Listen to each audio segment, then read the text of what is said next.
चंडीगढ़ में हरियाणा की विधानसभा बनने का एक प्रस्ताव भेजा गया था, जिसे केंद्रीय गृह मंत्रालय ने रद्द कर दिया है। अब चंडीगढ़ में अलग विधानसभा नहीं बनेगी हरियाणा के लिए।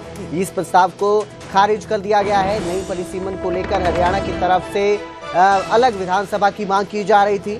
नई विधानसभा के लिए 3 स्थानों का प्रस्ताव दिया गया था, जिसे केंद्रीय गृह मंत्रालय ने खारिज कर दिया है। नई परिसीमन के कारण हरियाणा विधानसभा क्षेत्रों की संख्या बढ़ने की संभावना है।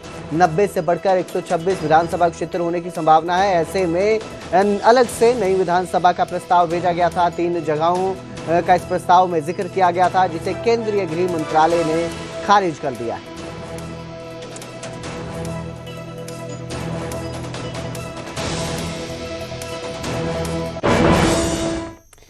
तो वहीं पूर्व सीएम और नेता प्रतिपक्ष भूपेंद्र हुड्डा ने प्रेस कॉन्फ्रेंस की और अलग विधानसभा की मांग खारिज करने पर भूपेंद्र हुड्डा ने कहा कि केंद्र को चंडीगढ़ का स्टेटस साफ करना चाहिए। चंडीगढ़ हरियाणा की राजधानी है या नहीं, ये केंद्र साफ करे।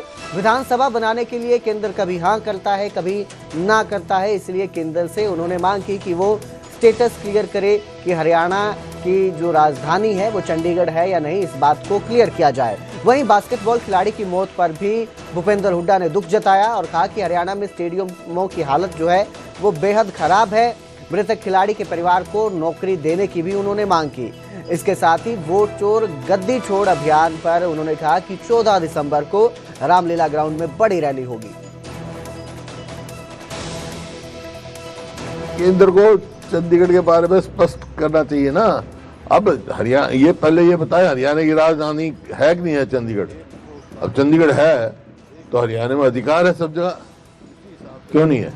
जब मैं मुख्यमंत्री था हमारे को एमएलए उसके लिए हॉस्टल की जगह चाहिए थी, हमने ली इनसे। अब क्यों कभी हाँ कभी ना, कभी कुछ कहते हैं। स्पष्ट करना चाहिए। तो ये जगह है इस पुरानी विधानसभा में, वो जगह लेने के लिए कोशिश की जाएगी, विपक्ष की ओर से आवाज उठाई जाएगी। वो तो पहले ही कहा था मैंने, उस टाइम ये हुआ मतलब कोई जो पॉसिबल नहीं है। कभी इस तरह स्टेट की होती है कि अब 10 एकड़ ले लेंगे, 12 एकड़ दे देंगे, ऐसा थोड़ी होता है। नहीं, 2 बास्केटबॉल के खिलाड़ी जो हैं पोल गिरने से उनकी डेथ हुई। एक बहादुरगढ़ में, एक लाखन माजरा, जो कि बड़े अच्छे खिलाड़ी थे, और एक तो मतलब नेशनल टीम में आने वाला था, पक्का था उसका। तो ये बड़ा दुखद बात है। और ये कहानी केवल 2 जगह की नहीं है, पूरे हरियाणा की है। जो इंफ्रास्ट्रक्चर स्पोर्ट्स के लिए बना था, सारे स्टेडियम का, किसी स्टेडियम का रखरखाव नहीं है। मैं भी जाता हूँ, अच्छे इतने बढ़िया स्टेडियम बने, जींद में, रोहतक में, आपके पंचकुला में, गुड़गांव में, फरीदाबाद में, एक से एक बढ़िया स्टेडियम है, लेकिन रखरखाव सरकार का नहीं है। ये सरकार जिम्मेवार है इस बात के लिए। जो खिलाड़ियों को, इनको मैंने कहा था भाई, इनको एक तो तुरंत उनको वो दें, परिवार में एक नौकरी दें, और उनको आर्थिक स्थिति, मतलब 5 लाख क्या मायने रखता है, 5 लाख का क्या मतलब हुआ, तो उनको पूरा आर्थिक तौर पर उनके परिवार की मदद करें।